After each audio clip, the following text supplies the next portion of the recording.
Hello বন্ধুরা, আশা করছি সবাই ভালো আছো। আজকে আমি একটা নতুন রেসিপি এনেছি, আর সেটা হলো বেতো শাক ভাজা। তো এই শাকটাকে আমাদের এখানে বলে বেতো শাক, কিন্তু এই শাকটা আমাদের এখানে হয় না। এই শাকটা খুবই বড় বড় হয়, দেখুন আপনারা দেখলেই বুঝতে পারবেন, পাতাগুলো খুব বড় বড়। আর এটাকে বলে পাহাড়ি বেতো। তো চলুন রান্নাটা শুরু করি। তো দেখুন এখানে আমি শাক কুচিয়ে নিয়েছি, আর লঙ্কা, আর এখানে আছে বেগুন। তো সবার প্রথমে আমি বেগুনগুলো ভেজে নেব একটু। তো বেগুন ভেজে আমি তুলে নিয়েছি। এবার আমি কড়াইতে দিয়ে দিয়েছি শাক। একদম খালি কড়াইতে আমি শাকটা দিয়েছি, তেল দিইনি, তেল ছাড়া। তো এরপরে আমি দিয়ে দিচ্ছি পরিমাণ মতো লবণ। তো আমি যেভাবে শাকটা ভাজা করছি, আপনারা অবশ্যই একবার এইভাবে ভাজা করে খেয়ে দেখবেন, খুবই ভালো লাগবে।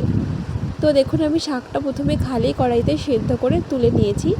এবার আমি কড়াইতে দিয়ে দিচ্ছি তেল, আর দিয়ে দিলাম পেঁয়াজ। তো পেঁয়াজটা একটু ভেজে নেব।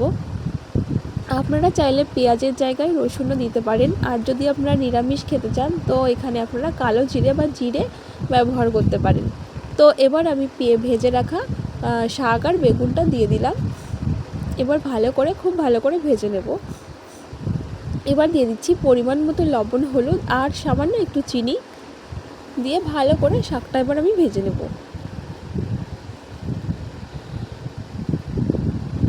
তো দেখুন আমার শাক ভাজা একদম রেডি হয়ে গেছে। আপনারা অবশ্যই একবার এভাবে শাক ভাজা করে খেয়ে দেখবেন, আর কেমন লাগলো অবশ্যই